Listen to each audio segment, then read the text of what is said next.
For the rest of the week, Mike fretted about their escape.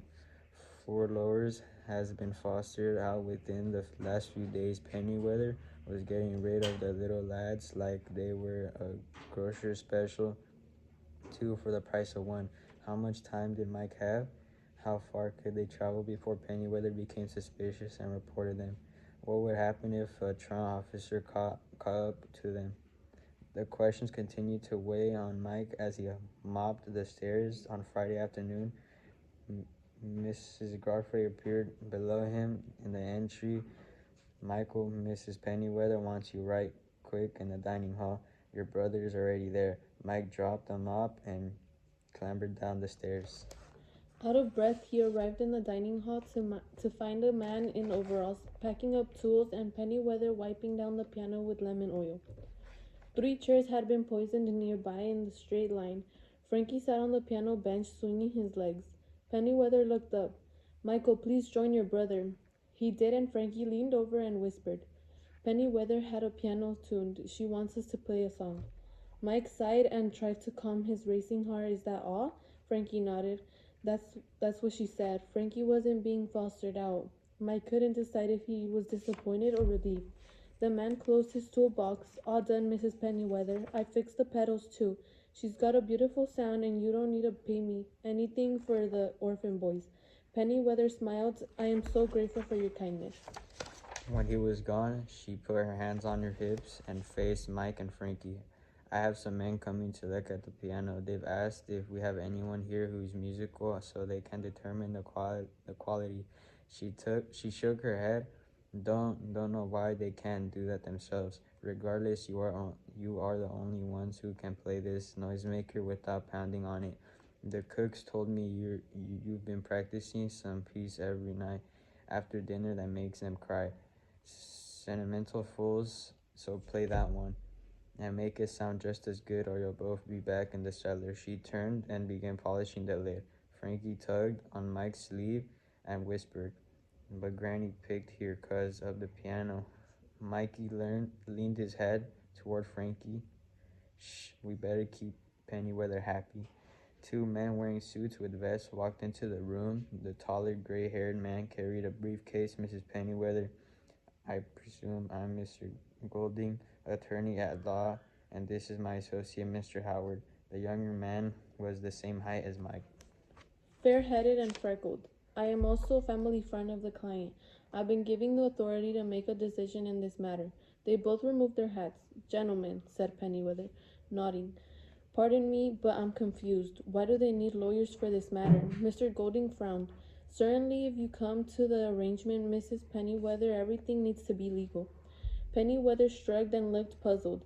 Well then let's get on with it. Here are Michael and Franklin Flannery, our best musicians like you asked. Wonderful, said Mr. Golding. We'd like to hear them play. Of course, said Pennyweather, sweeping a hand toward the chains. Please sit down, gentlemen, boys. Mike and Frankie slid around and faced the keyboard. America the Beautiful, whispered Mike. You come in after amber waves of grain just like I Taught you, but at first nice and slow, like a lullaby, until almost the end. I know, said Frankie, then like a storm until the sea to shining sea part, and we make it a calm again. He poised his hands ready. Mike began to play. After a few bars, he nodded to Frankie, who came in on cue. Mikey couldn't believe this was the same piano. There were no sour notes, no avoiding a sharp because it wasn't. The man was right. The piano had a beautiful tone. Mikey filled up on the sound, as if he were eating something delicious, each bite better than the last. For a few moments there was nothing but the music. No worries, no Pennyweather, just him and Frankie. Mikey could almost believe that he was back in Granny's parlor, playing on a Sunday afternoon with the window open so everyone in the neighborhood could hear the music and have a little beauty in their lives. Mikey used the damper pedal and chords filled the room. Before the last bars, he stopped playing altogether and let Frankie finish the song alone, simple and sweet. Mike glanced around the room. At the far end of the hall, the cooks had stepped from the kitchen and were dabbing at their eyes. Upper congregated at the window and leaned on the sills. lower crowded and doorways peeking in. Pennyweather furrowed her brow as if she didn't believe what she was hearing. Mr. Golding raised an eyebrow at Mrs. Harwood. After Frankie played the last note, there was a long breath of silence. Then the lands began to clap and whistle until Pennyweather stood, spun around, and waved everyone out.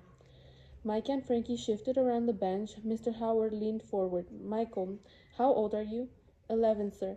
How did you learn to play the piano? His voice was soft and kind. He nodded at Frankie. Our grandmother, she was a piano teacher. Mikey's the best player I know, said Frankie. Mr. Howard smiled.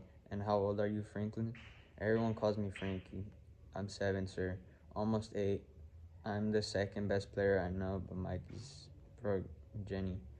Mr. Howard smiled at his misuse of the word prodigy. You're right, Frankie. He's a very good, and so are you. He looked at Mikey. You arranged that piece? Yes, sir. That was quite beautiful. He cleared his throat. How long have you been here? How long have you two been here? 5 months and a few weeks, Mikey said. We lived with Granny most of our lives until we came here. Granny picked here because it was the only orphanage with a piano, said Frankie. We gotta have a piano. Pennyweather clapped her hands to interrupt. Gentlemen, can we get back to business? Boys, you are dismissed. Actually, I'd like them to stay, said Mr. Howard. Pennyweather pursed her lips. I don't see any reason. Mr. Golding interrupted. Mrs. Pennyweather, our firm represents Eunice Dow Sturbridge. She is the daughter of Thomas Dow. Are you familiar with that name? Who in Pennsylvania isn't, said Pennyweather. Mr. Dow was a businessman. Tire company was in it. I read in the newspaper he died last year. Pennyweather crossed her arms. What does he have to do with any of this? Now that Mr. Dow has passed, his daughter is without any family, said Mr. Howard. She'd like to adopt a child. Mrs. Pennyweather's eyes started from one man to the other. I thought you were here to buy the piano. Oh, heavens no, said Mr. Golding, and I apologize if our intentions was misleading.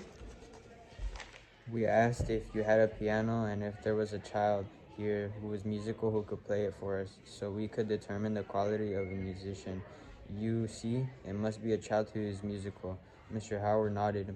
Mr. Sturbridge is a pianist of a great talent, so you understand the desire for a child with the same inclination. We'd like to start adoption proceedings today.